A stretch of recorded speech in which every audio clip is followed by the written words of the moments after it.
अरे कोई आग बुझाओ, खुदा का वास्ता मेरी मदद करो। मेरे खाला के फूफी के चचेरे मौसी के भाई के इकलौते बेटे को बाहर निकालो। हैदराबाद की ओल्ड सिटी में एक जलती हुई हवेली के सामने बर्तन के खनकने जैसी एक आवाज गूंज रही थी। उस आवाज और वो हवेली दोनों की मालकिन चांद बीबी को काटते हुए उनके 80 साल के शौहर अब्दुल्ला बोल उठे। अरे बस करो बेगम, एक नंबर का आलसी है वो लड़का।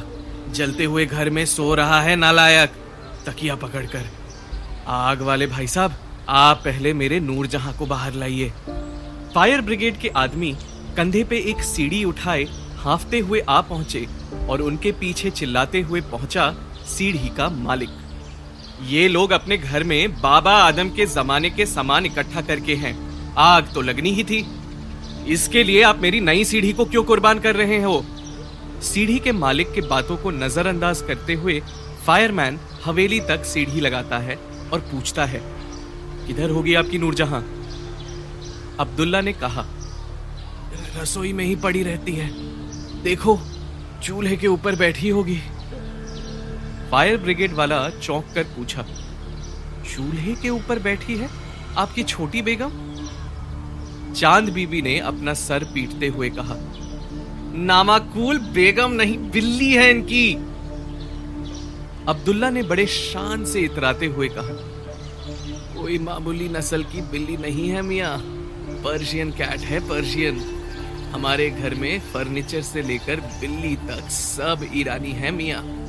शाही ईरानी परिवार के खून के नस्ल से ताल्लुक है हमारा। अब्दुल्ला की शाही वंशावली, फायरमैन की मेहनत और सीढ़ी के मालिक की नाराजगी सब एक क्षण के लिए शांत हो जाती है जब वो लोग देखते हैं कि एक नौजवान लड़का सीधे उस जलती हुई हवेली में खुद जाता है। फायरमैन चौंक कर पूछता है, ये कौन है, कोई ईरानी रिश्तेदार?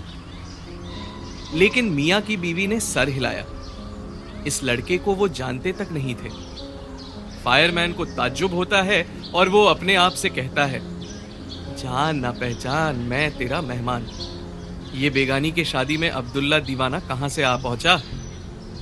और तभी सभी के आंखों के सामने देखते ही देख वो जलती हुई हवेली धड़ाम में गिर पड़ी, जिसकी आवाज सुन सब चिल्ला उठते हैं और सबसे ज्यादा चिल्लाता है खुद फायरमैन। और उनके बीच बिल्ली की मियाऊ सुनाई देती है। बिल्ली जमीन के 5 फीट ऊपर बिना किसी खरोच के उस आग से बाहर आ रही होती है, क्योंकि वो उस 20 साल के अनजान लड़के के सर पर बैठी होती है। लड़के ने अपने दोनों हाथों में पुराने गुलदान, पेंटिंग और ग्रामोफोन थामे होते हैं। सारी चीजों को सावधानी से जमीन पर रखकर लड़के ने कहा, चिचा, जितना हो सके बचा लाया हूं आपके पुरखों की निशानियां। वो लोग हैरान नजरों से उस लड़के को देख रहे होते हैं। उन्हें देख वो लड़का कहता है, नहीं नहीं, ये मत सोचिए कि अनमोल ने जो कुछ किया वो सब पैसों के लिए किया। हाँ, लेकिन आप लोग खुद ही देना चाहते हो कुछ दुआ के रूप में तो कोई बात नहीं, वो वास दे दीजिए। एक बादशाही निशानी मेरे घर में भी रहे तो बढ़िया होगा। एक ही सांस लिए अनमोल अपनी सारी बात कह देता है और जैसे ही वो अपनी बात खत्म करता है, वो अपने सामने खड़ी खामोश भीड़ को पाता है जो उसे हैरत भरी नजरों से देख रही होती है। तभी चांद बीबी आगे बढ़ती है और कहती है, एक नहीं 2 वास लेके जाओ, बस मेरे खाला के फूफी के चचेरे मौसी के भाई के इकलौते बेटे को भी बाहर लेकर आ जाओ। 1 घंटे बाद 2 हाथ में 2 वास पकड़े हुए ओल्ड सिटी के रास्ते से अनमोल भाग रहा होता है। खुशी से नहीं, जलन से। उसके हाथ बुरी तरह से आग में झुलस चुके थे, जिससे उसे काफी तकलीफ हो रही थी। वो भागते हुए the great Indian antique shop पर जाता है और चीखते हुए कहता है, मदन जी, बुरनॉल दीजिए मुझे जल्दी। ओल्ड सिटी के सबसे बड़े एंटीक शॉप, जहां पुराने जमाने के हैरत अंगेज नायाब चीजें खरीदने को मिलती हैं, इस दुकान के मालिक मदन गुप्ता चश्मे के ऊपर से अनमोल को देखकर कहता है, कितनी बार कहा है तुझसे अंदर आते वक्त दरवाजा बंद करके आने को। एसी की सारी ठंडक बाहर चली जाती है। अनमोल खुद फर्स्ट एड बॉक्स की तरफ दौड़कर बर्नॉल लगाते हुए राहत की सांस लेते हुए कहता है, जो चीज लाया हूं देखकर आप भी भागने लगोगे। ये देखिए, बिल्कुल मुफ्त में ईरानी सल्तनत के वास, वो भी दो।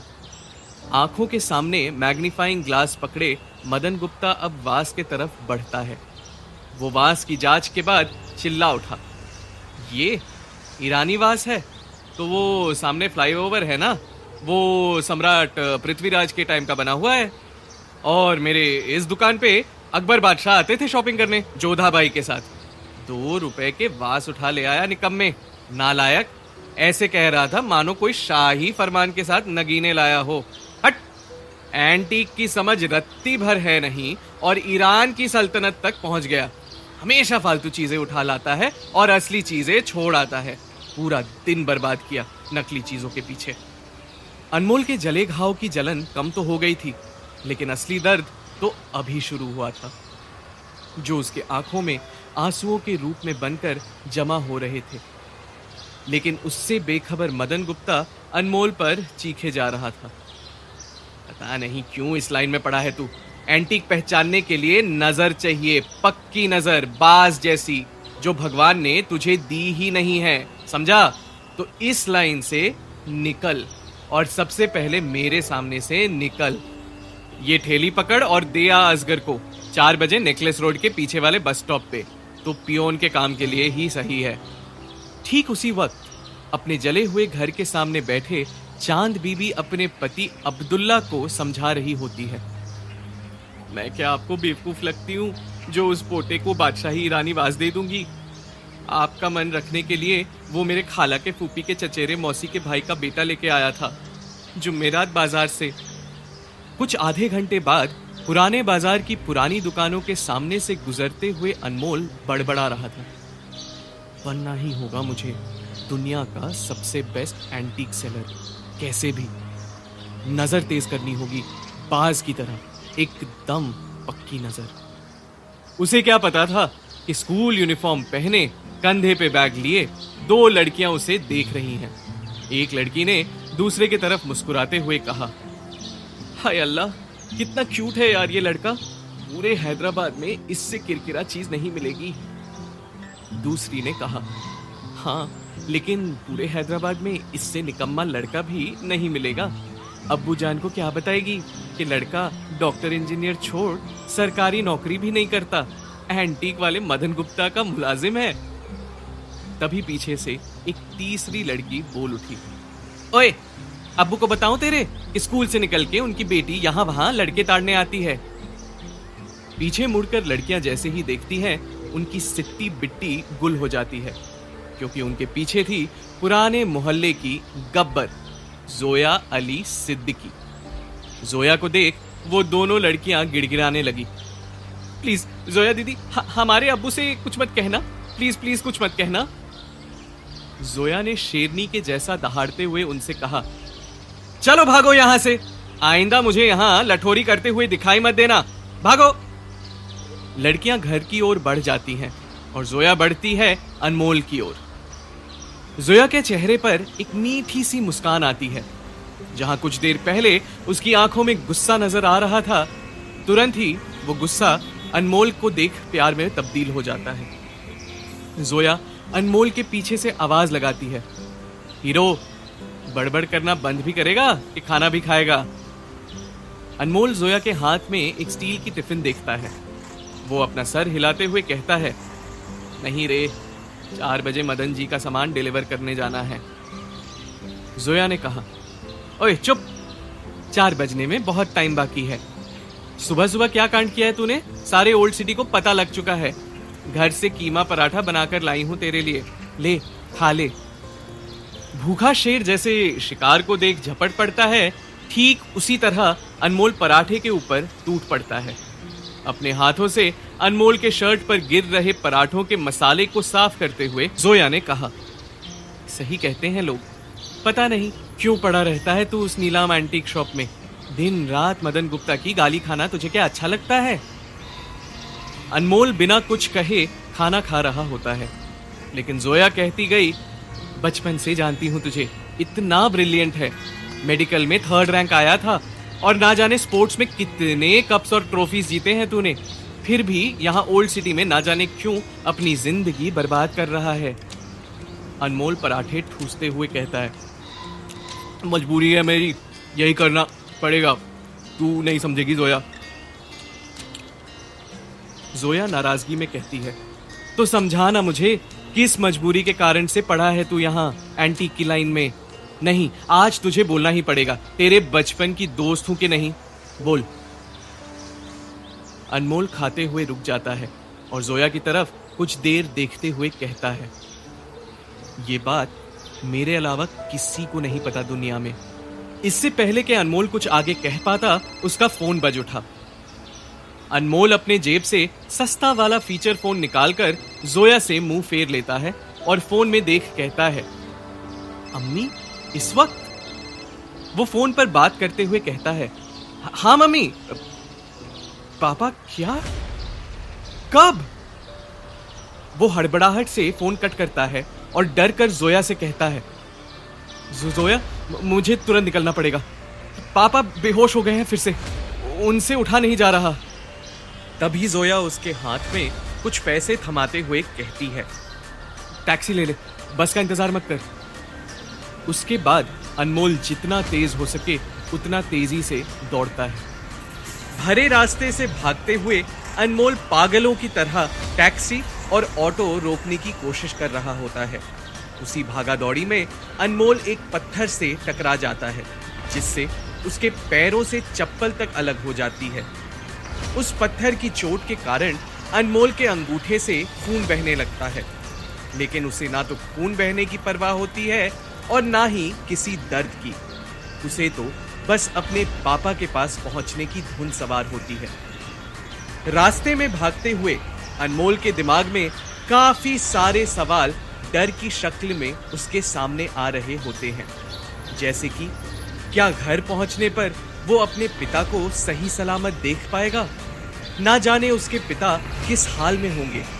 ये सारे सवाल अनमोल को अंदर ही अंदर खाए जा रहे होते हैं। अनमोल के लिए उसके पिता ही सब कुछ होते हैं। आखिर उन्हीं के लिए तो अनमोल ने अपने करियर, कॉलेज की पढ़ाई सब कुछ कुर्बान कर पुराने शहर के एक छोटी सी दुकान पर नौकरी कर रहा होता है। ये बात अलग है कि अनमोल के पिता उससे बात तक करना पसंद नहीं करते, लेकिन अनमोल की दुनिया सिर्फ उसके पिता के इर्द गिर्द ही घूमती है। यही तो राज था अनमोल का, जो वो जोया से कहते कहते रह गया। नया नगर के बस स्टैंड से काफी दूर अनमोल के परिवार के इकलौते मकान उसके पिता के जैसे ही दुनिया से मुंह मोड़े खड़ा हुआ था। भागते हुए, हाफते हुए अनमोल खुले दरवाजे से जब अंदर आता है तो वो देखता है कि उसकी माँ और डॉक्टर आपस में बात कर रहे थे। दोनों के चेहरे बड़े उदास दिखाई दे रहे थे। डॉक्टर इकबाल ने कहा, मैंने तो कह दिया चंदाबाजी कि मुझे और यहाँ बुलाने की जहमत ना करें। बिना लीवर ट्रांसप्लांट के कुछ नहीं हो सकता। अभी तो मैंने इन्हें होश में ला दिया है, बाकी तो ऊपर वाला ही मालिक है। उनके बातों के बीच अनमोल की नजर अंदर कमरे की ओर जाती है, जहां आधे अंधेरे में सामान बिखरा पड़ा हुआ था। बिस्तर के बाजू में एक बाल्टी रखी हुई थी, जहां से छात का पानी टपक रहा था। इन सब के बीच बिस्तर पर एक काले साए जैसे एक आदमी बैठा हुआ था। अगले ही पल अनमोल अपने होश में आता है और डॉक्टर से कहता है, डॉक्टर साहब आपकी फीस। तभी अंदर से वो साया बड़ी सख्त आवाज में बोलता है, चंदा अंदर आओ। अनमोल और डॉक्टर चौंक कर एक दूसरे को देखते हैं और उसकी मां अंदर चली जाती है। दोनों बाहर ठहरे अंदर से आती उस आवाज को सुन रहे होते हैं। उसकी हिम्मत ही कैसे हुई मेरी फीस देने की? घर में पैसे नहीं है का क्या मतलब? ये सोने का हार तो है ना, इसे बेच दो और बचे हुए पैसों से मेरे लिए बोतल लेकर आओ। उसके पिता की बातें मानो अनमोल के दिल में तीर की तरह लग रही थी। पूरे दिन में उसे उतना दर्द नहीं हुआ जितना उसे उसके पिता की बातें सुन के हुआ था। उतने में डॉक्टर कहते हैं, अरे इसमें पैसों की क्या बात है, मैं तो बस ऐसे ही चेक करने आया था। अनमोल की माँ सर झुकाए बाहर आती है। अनमोल अपने माँ से कहता है, क्यों माँ, मेरे पैसों पर इतना एतराज क्यों है उन्हें? चोरी नहीं करता हूँ, डाका नहीं मारता हूँ, अपनी मेहनत से ही तो कमाता हूँ ना। माँ ने कहा, हाँ पर तू ये एंटीक के धंधे में काम करके कमाता है ना बेटा, इसलिए तुझे पता है वो कुछ भी मान लेंगे, चाहे तू चपरासी का भी काम क्यों ना कर ले, पर वो नहीं। अनमोल का गम अब जिद में बदल चुका होता है। वो गुस्से से सनाबोर अपने दांत पीसते हुए अपनी माँ से कहता है, अच्छा तो ठीक है माँ, मैं भी उन्हें एक दिन दुनिया का बेस्ट एंटीक डीलर बनकर ही दिखाऊंगा। और तभी वो आवाज दरवाजे की ओर से आती है और दोनों माँ बेटे मुड़कर देखते हैं कि अनमोल के पिता राघवेंद्र दरवाजे पर खड़े होकर बड़ी कटुता से कहते हैं, ओह तो सबसे बड़ा एंटीक डीलर बनकर दिखाएगा ये जो मेरे ऑपरेशन का खर्चा है 15 लाख, इसे कमा कर दिखा। क्या पता एक अच्छी डील करोगे, उसके कमीशन से ही बन जाएंगे इतने पैसे। करो तो करते क्यों नहीं? चंदा कसम यही नहीं मैं भी खा सकता हूँ। जब तक ये पैसे कमा कर नहीं लाएगा मैं भी ऑपरेशन नहीं करवाऊंगा। बाप और बेटे की बीच फंसी माँ दोनों को रोकने की कोशिश करती है, पर अनमोल को तो मानो जिद चढ़ चुकी थी और वो कहता है, ठीक है पापा, अगर यही बात है तो मैं भी इस घर में तब तक वापस नहीं आऊंगा जब मेरे पास 15 लाख नहीं होंगे। माँ चिल्लाते हुए कहती है, अरे ये क्या कह रहा है तू, खाना खाकर तो जा।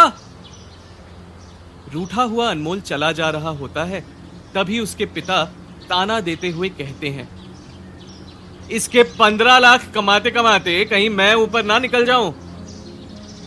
अनमोल वहां से चला जाता है। अनमोल के घर से बाहर जाते ही उसके पिता जमीन पर गिर धराशायी हो जाते हैं, पर तब तक अनमोल घर से बाहर जा चुका था। अनमोल के दिल और दिमाग में जैसे तूफान चल रहा था। वो बस सोच रहा होता है कि आज तक उसे कमीशन में 1500 तक नहीं मिले, वो 15 लाख हासिल कैसे करेगा।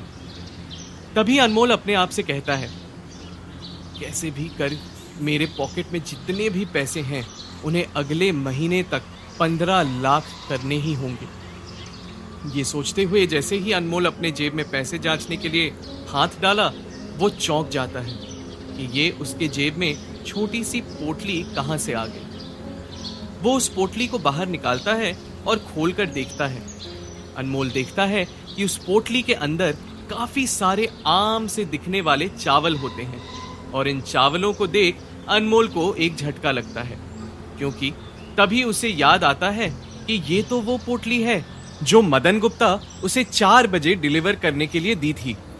अनमोल अपनी घड़ी में वक्त देखता है और पागलों की तरह भागने लगता है।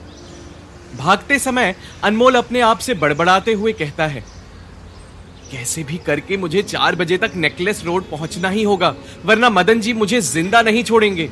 अगर मैं यहाँ के देसी दारू के अड्डे से शॉर्टकट लूं तो मैं वहां तक जल्दी पहुंच जाऊंगा।